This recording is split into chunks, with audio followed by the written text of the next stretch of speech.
Welcome to Succession Stories, Insights for Next Generation Entrepreneurs. I'm Laurie Barkman.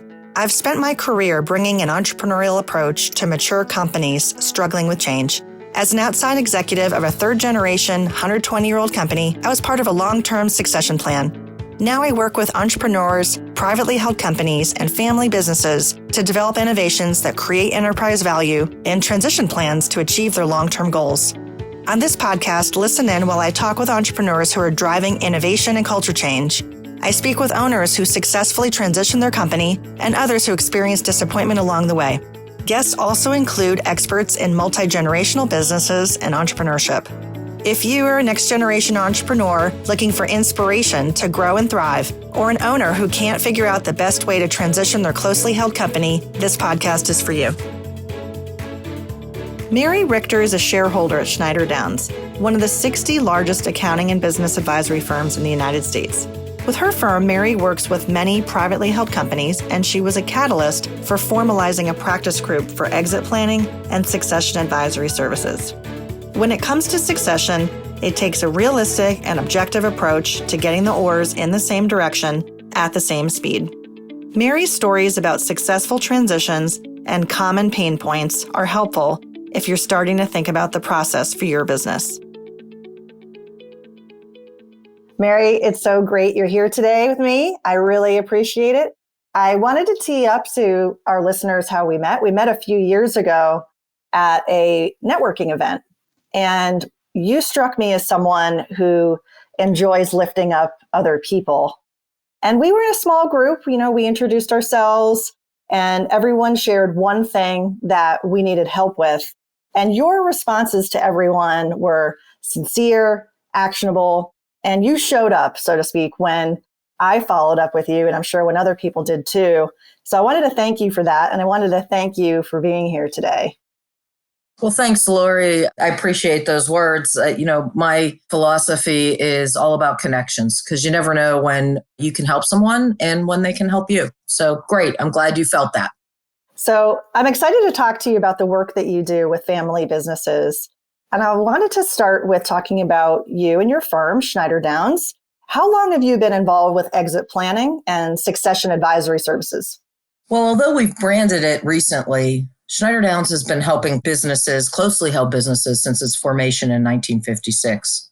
We actually have clients today who have been with us during our entire existence. And helping our clients grow is just in our DNA.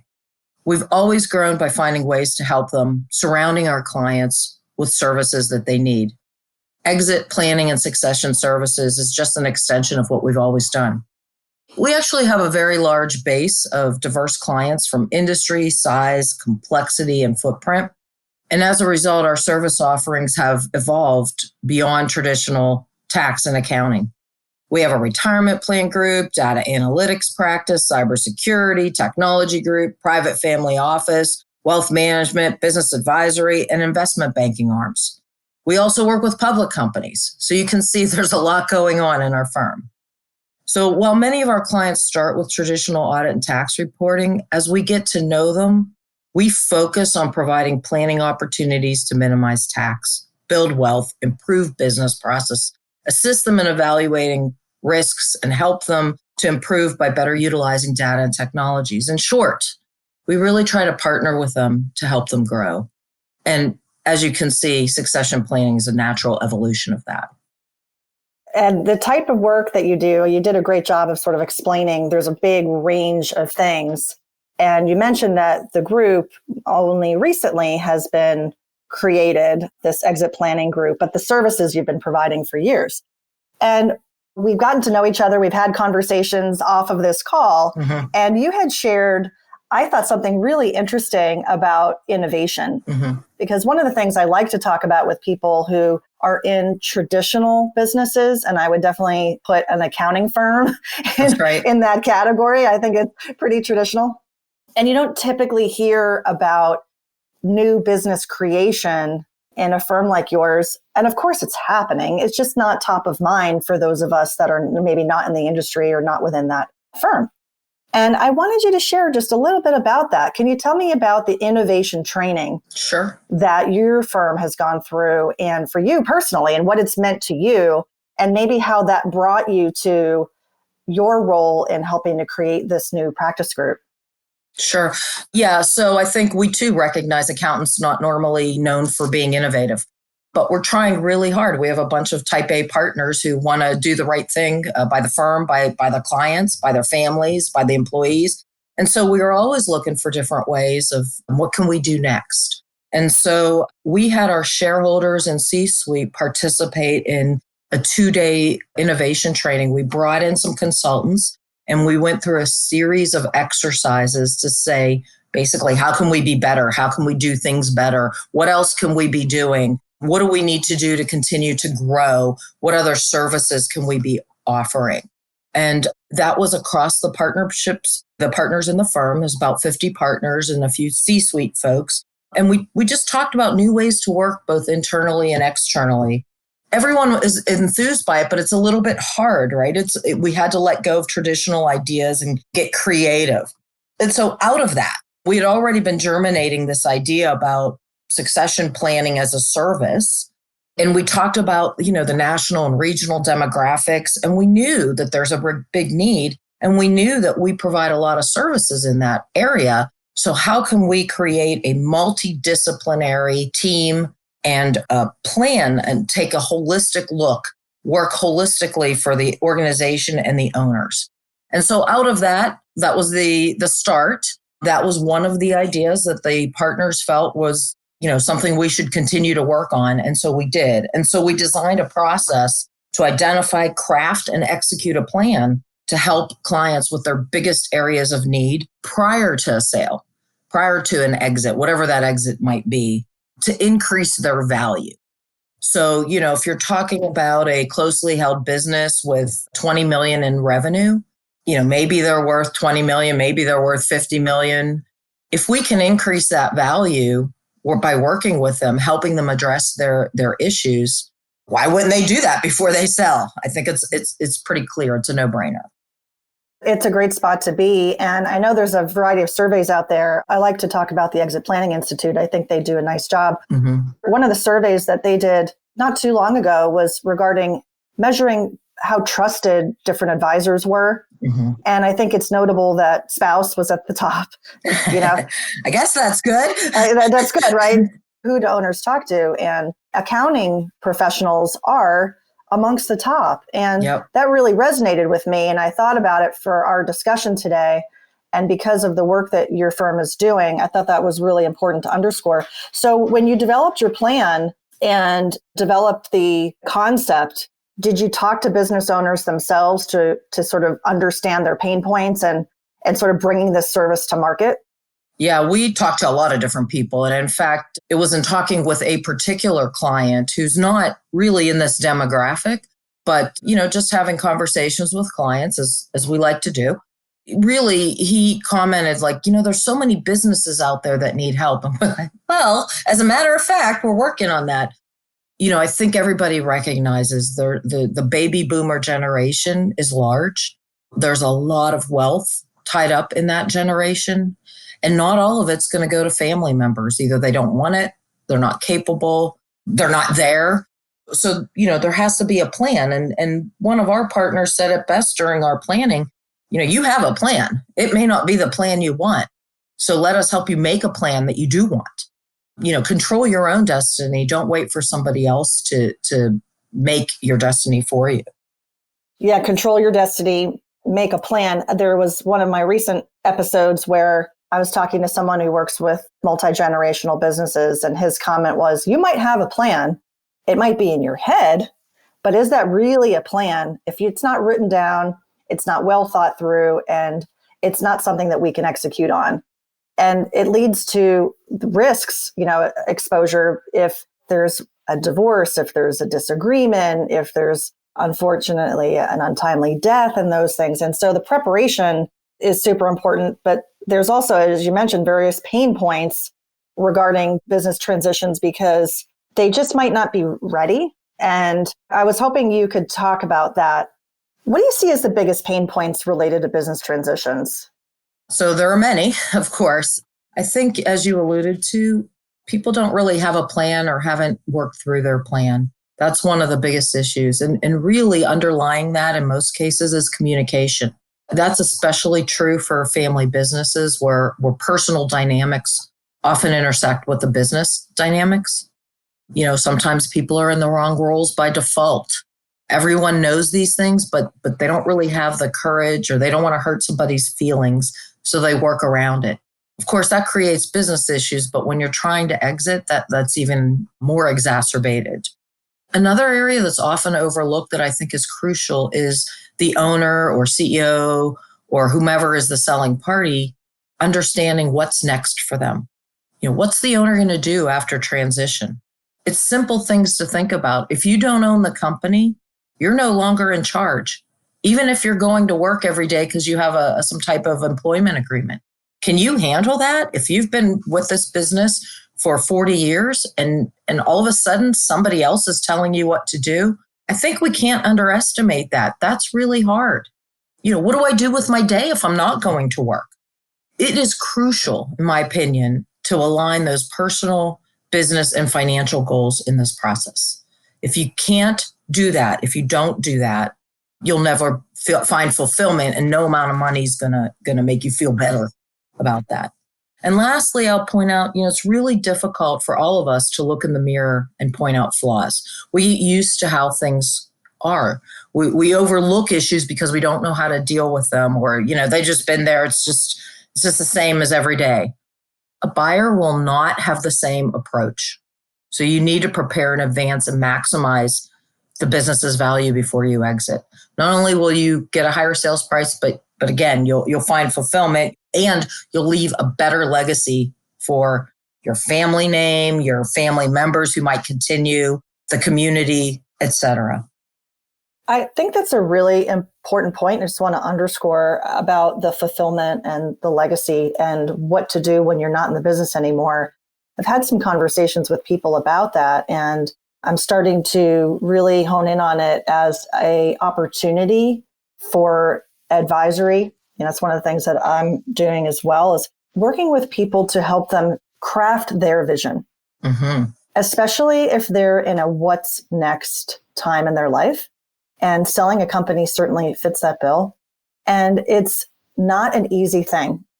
I did a webinar for a women's conference, and this was the topic. Spent an hour talking about the idea of rethinking you.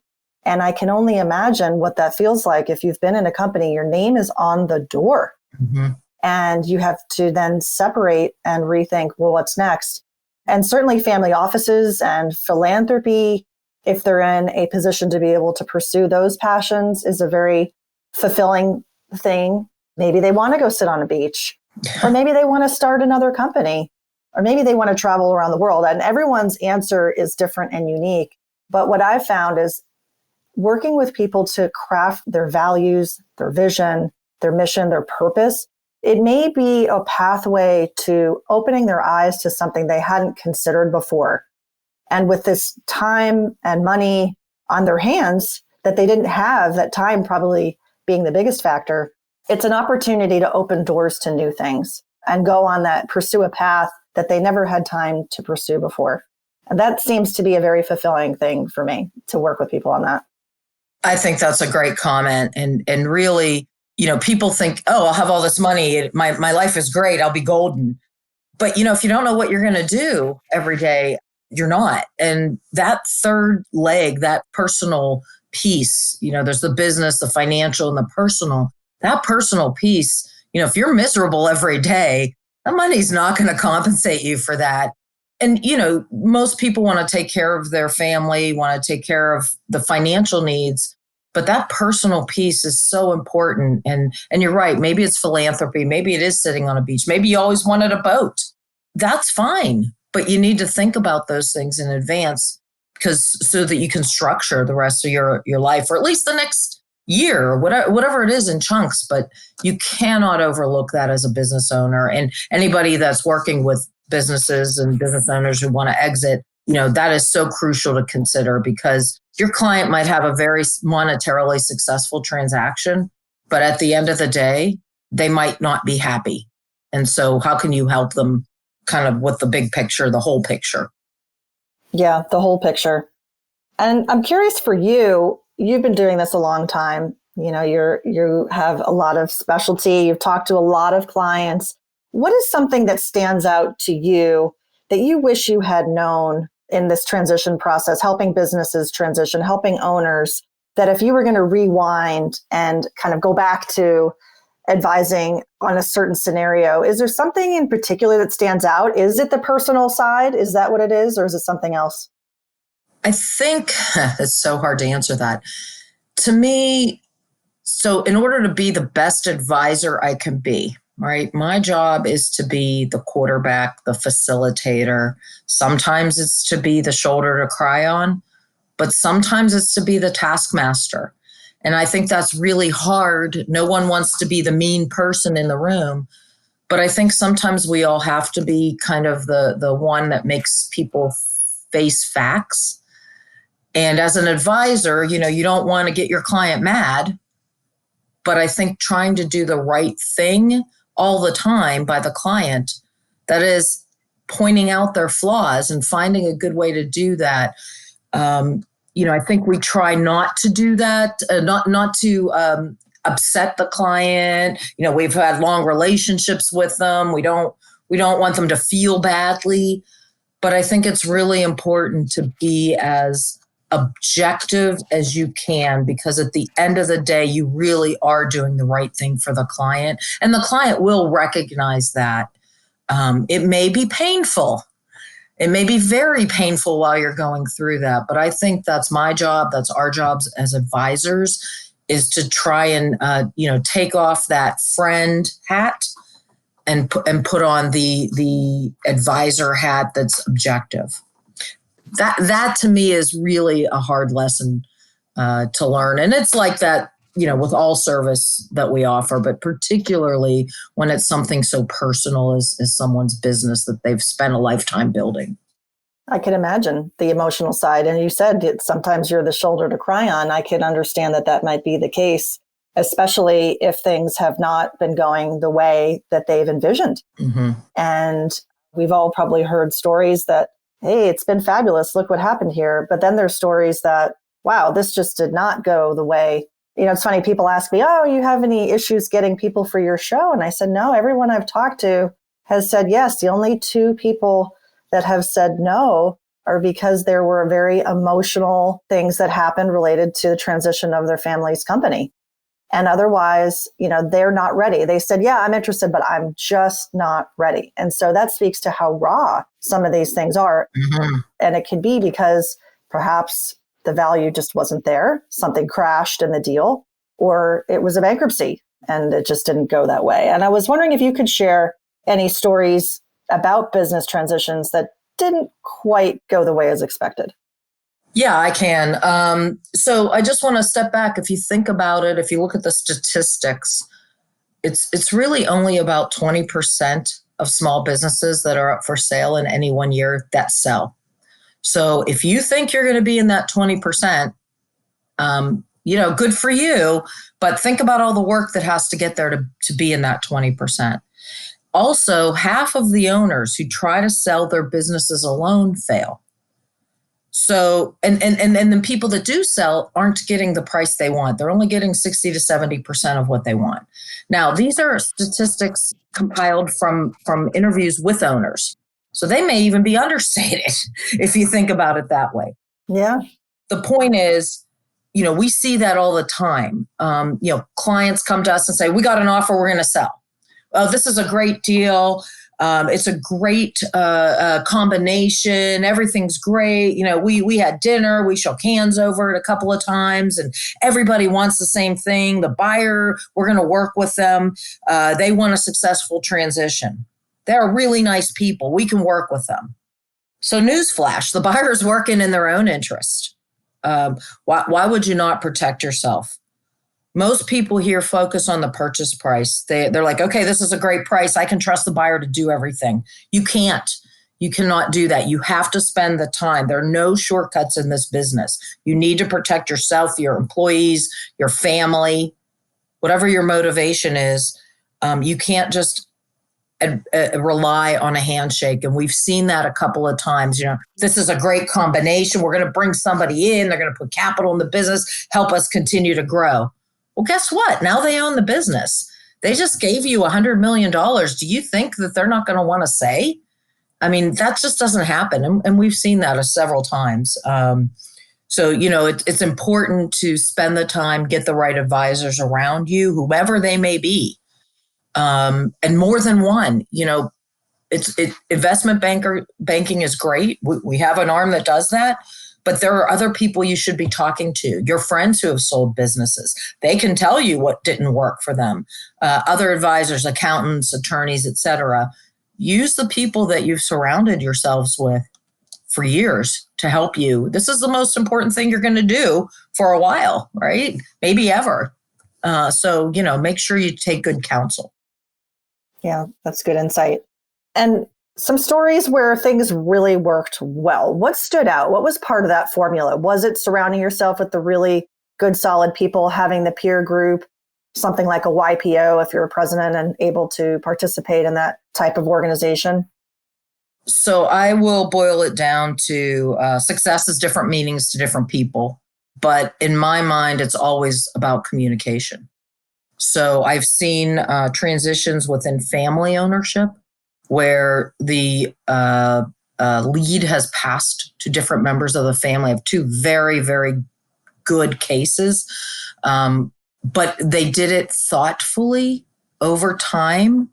They made sure that employee, client, and vendor perception aligned, that those people understood who was in charge, and that the existing CEO or management who was transitioning out let go of the reins and empowered the next generation to both stumble and succeed.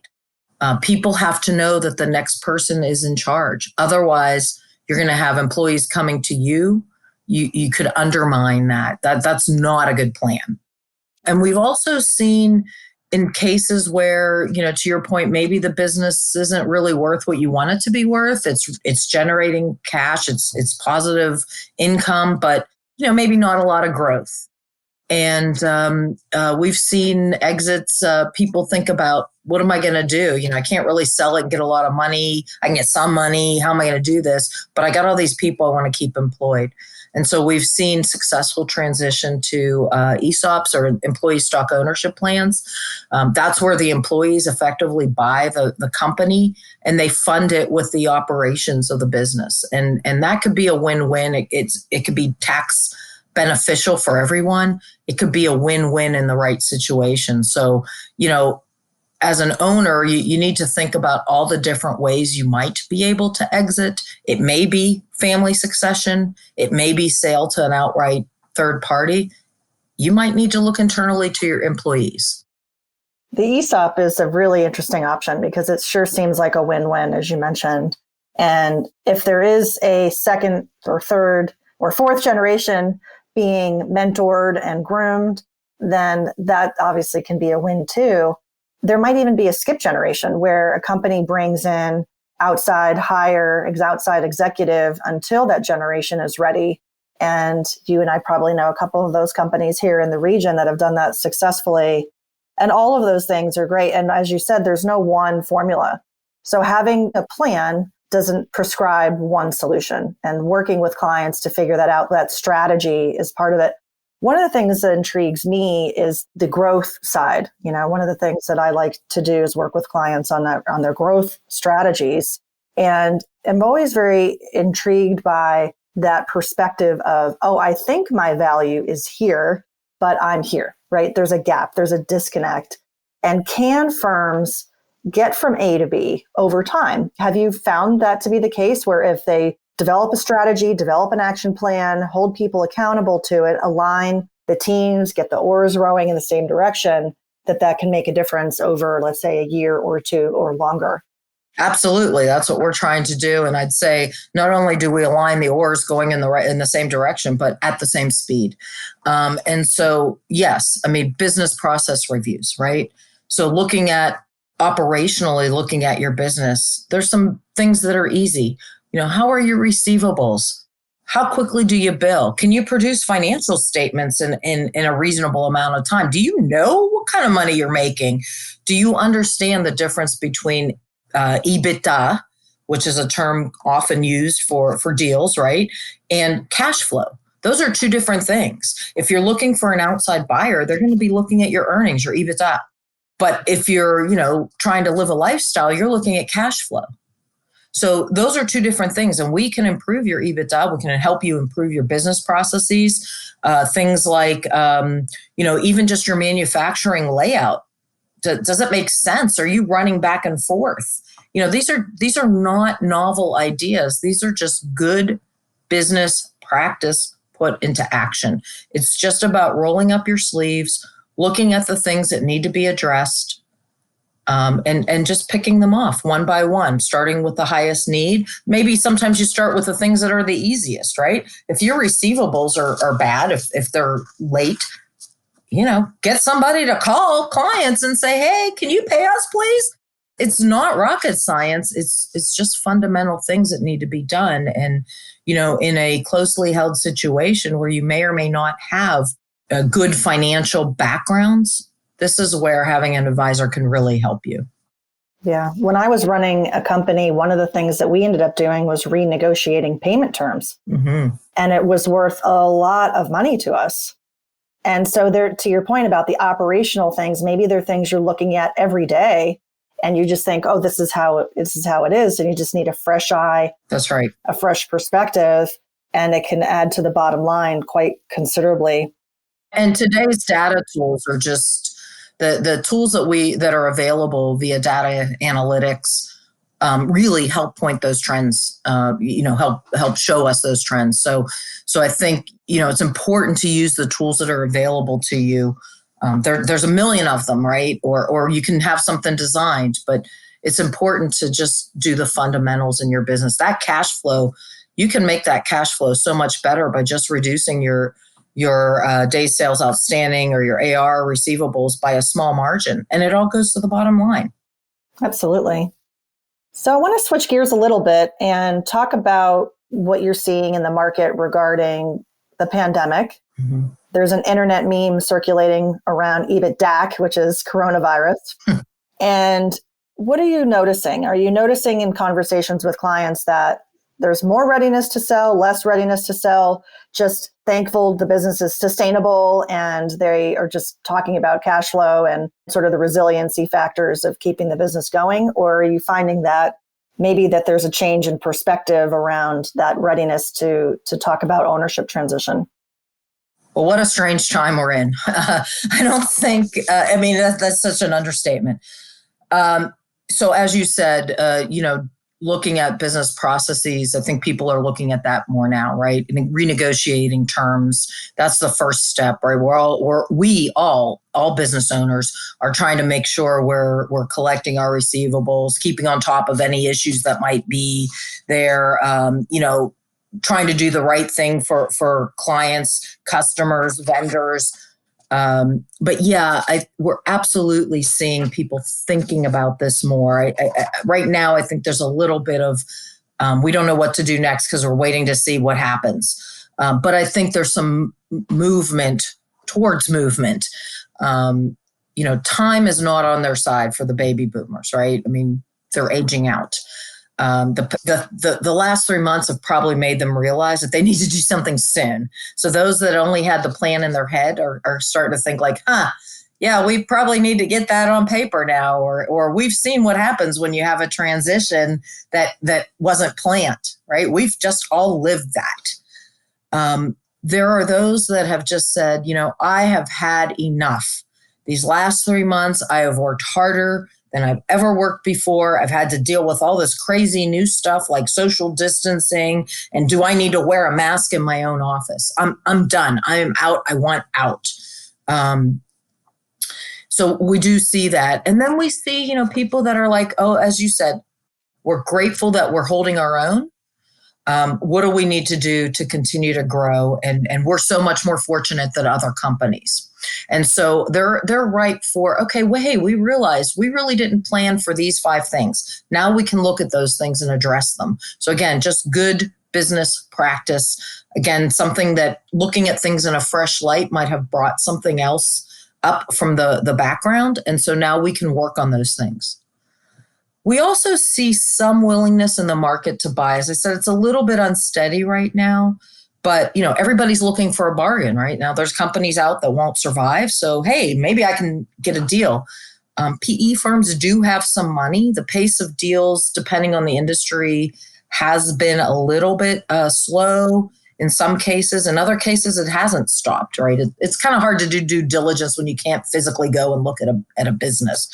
But there is some perhaps uptick or sentiment that there could be some uptick. So we do expect some increased opportunity for exit. But again, that's if you're looking to exit, maybe a lot of other people are too. So again, it's important to be prepared. Yeah, preparedness definitely is the key. And the readiness makes you prepared, I suppose. They go hand in hand. I want to talk about you. What career accomplishment are you most proud of? Yeah, that's a hard question. I think what I'm most proud of is what I try to do every day. And really my mantra, and I kind of mentioned it, is I try to act by doing what I think is right for the client. And it might not be what's right for me right now, but in the end, it is what I believe is right for the firm and what is right for me. And, that type of fulfillment for me comes when clients realize, hey, I really am trying to work on their best interests and to achieve their goals. And I think that extends beyond clients to individuals, mentoring employees and seeing them grow reminds me of how far I've come. And really that's what I feel get the most fulfillment from is just kind of those everyday moments that are teaching moments or opportunities to help people. I think at the end of the day, as I said when we started, it's about connection and communication, and that'll come back a million times. And then lastly, I'll say we're all privileged, and I feel it's my duty to use that privilege to help others, whether it's helping business owners, whether it's charitable purposes, helping mentor employees, grow the company, you name it. But, it's kind of incumbent on us to use our privileges to be better and to make other people better. And I think you probably have a give to get mentality. And I would guess that you give more than you get. That strikes me about you. I don't know about that. I mean, if I'm operating that way, I'm still doing it. So I must be getting something out of it. Exactly. Did you have a mentor when we were coming through your career? It's so funny. I would say I didn't have a mentor. I had many mentors and sort of I kind of liken it sometimes in the old days when we used to fly frequently, you'd have a single serving friend on the plane next to you. And sometimes I feel like we can have, I don't want to say single serving mentors, but mentors for a particular area.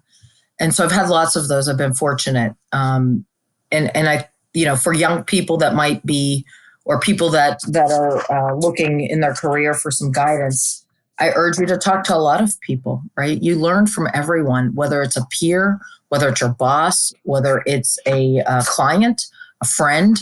You can learn from everyone. Take those moments and, what can I do with that? What will that teach me?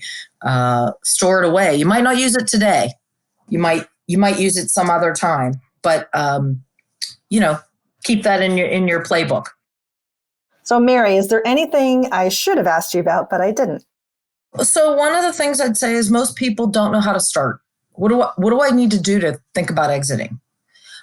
So along with others, we have a link on our website that is a free exit planning assessment. So you can go on that, go to Schneider Downs website. It's 22 questions, and it will lead you through a preparedness exercise. Just get your juices flowing. Maybe that gives you some insight, and you can figure out what you want to do next. Obviously, we're willing to help you. There are a lot of others. Laurie, you're great at helping people as well. But I think it's just something that's available, that a tool that people can use to get started. Is there a special link for that you can share? You just go to www.schneiderdowns.com. You can find our exit and business planning business succession planning webpage on there, and there's a link on there for exit planning assessment. Easy to find. Great. And we'll also put that in the show notes. Great. Thank you. For sure. I like to end each episode asking about favorite mantras. I know you've shared one already. Do you have another one specific to entrepreneurship? I have a favorite mantra. It's being an entrepreneur. We all are in some regard. We face new challenges every day, right? Some days are great, others not so much. Maybe they're a little challenging, but those hard times get us through. That's part of life, and that's what leads to a fuller life. So my favorite quote of all time for entrepreneurship and just life is from Winston Churchill. Success is not final. Failure is not fatal. It is the courage to continue that counts. The courage to continue. And he was a great man, certainly knew a lot of courage.